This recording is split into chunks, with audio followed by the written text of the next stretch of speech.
Lesson 9.5, Graphing Other Trigonometric Functions. Our essential question, how do you explore characteristics of and graph tangent and cotangent functions? Now let's go ahead and look at how are we going to graph our tangent.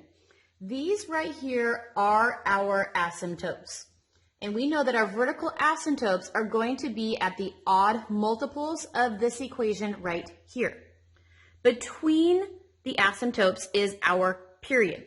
We know that our x-intercept is always going to be right here at 0, 0. And then we have these two coordinate points that we need to know. This is the coordinate point pi over 4ba, and this is the coordinate point negative pi over 4b negative a. These are the two equations that you need to be familiar with. Standard 9.5, number 1, graphing a tangent function. They're asking us to graph just one period of this tangent function. So to be able to do this, we have to identify our A. Our A is the 2. And we need to identify our B. Our B is the 3. And we're being asked to describe the graph as its transformation from the parent function tangent of x. Tangent does not have amplitude. The first thing we always found in sine or cosine was amplitude. Tangent doesn't have an amplitude, so we do not look for amplitude. However, it does have a period. So we are going to figure out period. The period for tangent is different than the period for sine and cosine. Tangent's period is pi all over 2 times the absolute value of b. So my period is pi all over 2 times the absolute value of b is 3. So that means my period is pi sixths. This is going to be repeated every chunk of pi sixths. So now that I know my period, I need to figure out where are my asymptotes.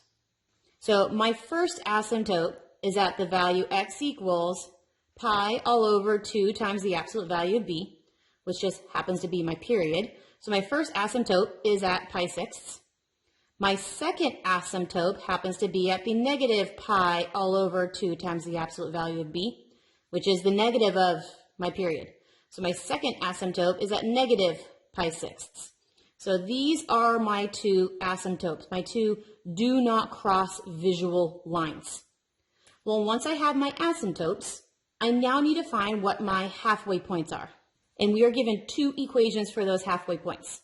The first one was at pi all over 4ba, and the second point was negative pi all over 4b negative a. My b is 3, my a is 2.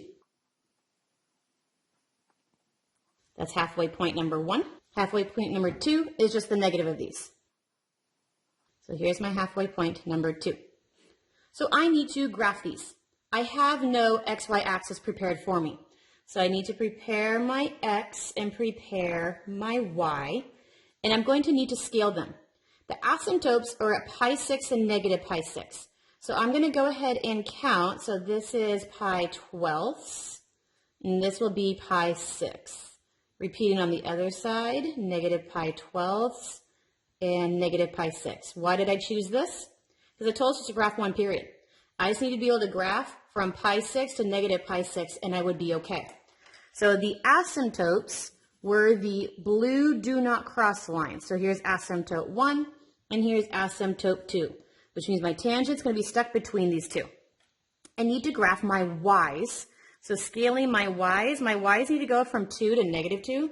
So I'm just going to scale these by counting by ones so I know it'll fit. My x-intercept always is right here at 0, 0. And we forgot to put that in here.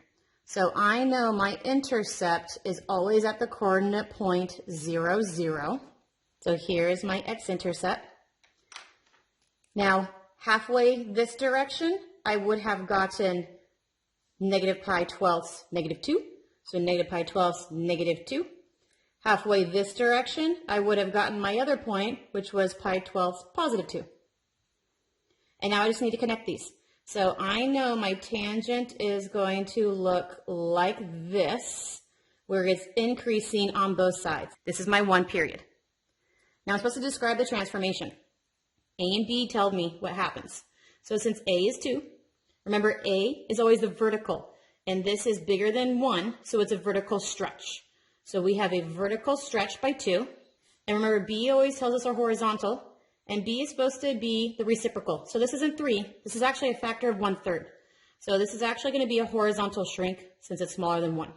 So this is a horizontal shrink by factor of 1/3. And you graphed your tangent. Our next one, they just want us to graph one period. So to be able to graph this one period, I need to find my A, which is 1, and my B, which is 2.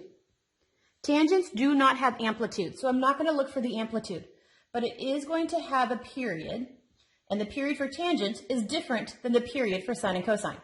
Period for tangent is pi all over 2 times the absolute value of B. My B is 2. So this is pi all over 2 times the absolute value of 2.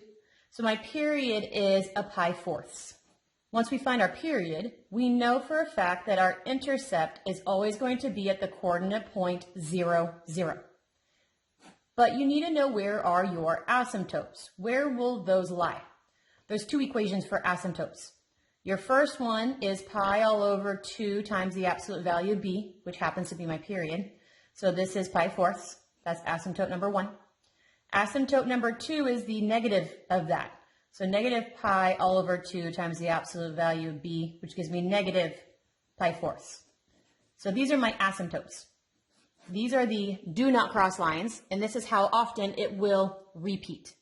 Well, now I need to find what my halfway points are.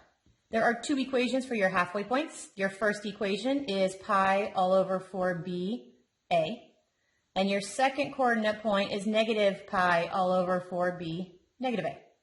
My b is 2, my a is 1. So our first coordinate point is pi eighths 1, which meant my second coordinate point is negative pi eighths, negative 1. And the last thing that we're asked to do is we're asked to describe the transformations. We can do that before we ever even graph. A, which is 1, is always your vertical. Because this is 1, that meant there was no change. So there is no vertical stretch or shrink.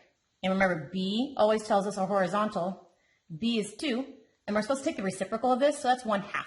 And since 1/2 is smaller than 1, that meant it's going to be a shrink. So this is a horizontal shrink by 1/2. So now to graph it. Here is my y-axis, and here is my x-axis. I need to be able to go from pi fourths to negative pi fourths.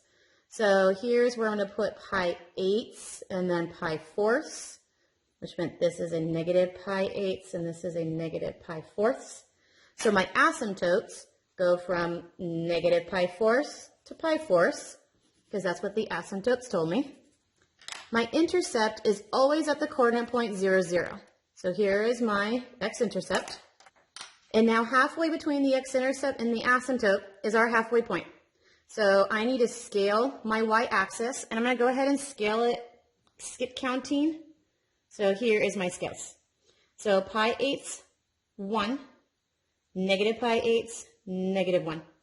And you're going to go ahead and connect these, and here is my ever-increasing tangent line. Our last graph, we need our x and y axis, and it's asking us to graph just one period of tangent.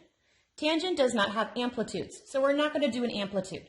But we do need to find A, which is 5, and we do need to find B, which is pi. Using my A and B, the first thing we need to find is our period. And period for tangent is pi all over 2 times the absolute value of B. So it's pi all over 2 times the absolute value of pi, which ends up simplifying down to 1/2. So my period will repeat every section of 1/2. My intercept is always at the coordinate point 0, 0. And now I just need to figure out where are my 2 asymptotes? Where are my 2 do not cross lines? The first one is that x equals the positive 2 times the absolute value of b, which is going to give me a positive 1/2. The second asymptote is at the negative pi all over 2 times the absolute value of b, which gives me a negative 1/2. So these are my 2 asymptotes. So let's go ahead and scale our x-axis to show our asymptotes. I'm going to go ahead and count 1/2 right here, which meant this is a negative 1/2. This would have been a 1, and that would have been a negative 1. So my asymptotes are supposed to go from 1/2 to negative 1/2. So instead of graph one period, between these blue lines will be my 1 period. So now let's go ahead and find what are those halfway points. Because we know our x-intercept is right here at the coordinate point 0, 0. So I know halfway between, I'm going to have a point, and then halfway between, I'm going to find a point. That's what the halfway points are. So halfway point number 1 is this equation, and halfway point number 2 is this equation. So my b is pi, my a is 5. Point number 1, point number 2. I haven't scaled my y-axis yet, so let's go ahead and scale my y-axis. So 1/4 5 would have been right here. Negative 1/4 5, 2, 4, there's 5 would have been right here. So here is my tangent function. And if you were to repeat this again just on this side, if it asked for more than one period, you could. So from the asymptote, I went 2 squares, found an intercept. So from the asymptote, 2 squares, this would have been my next intercept. This point needed to be replicated right here. This point would have been replicated right here. And you could have drawn one more period of tangent. Same on this side. 2 squares from the asymptote would have been another intercept. So there's my other intercept. This point needed to be replicated here. This point needed to be replicated here. And I see that I drew 3 periods of tangent. Yes, I said 1. I drew 3 so you could see how you would have done 3. They're all identical. They just happen every half. Our last asks us to do the transformation. So you said A was 5. A does the vertical because he's bigger than 1. This meant that we had a vertical stretch by factor of 5. And B does the horizontal. B is pi, but we're supposed to reciprocate it. So it's 1 over pi. So that's actually a shrink because it's smaller than 1. So this is a horizontal shrink by factor of 1 over pi. There are 3 graphs left on the page for independent practice. Please do those 3 on your own.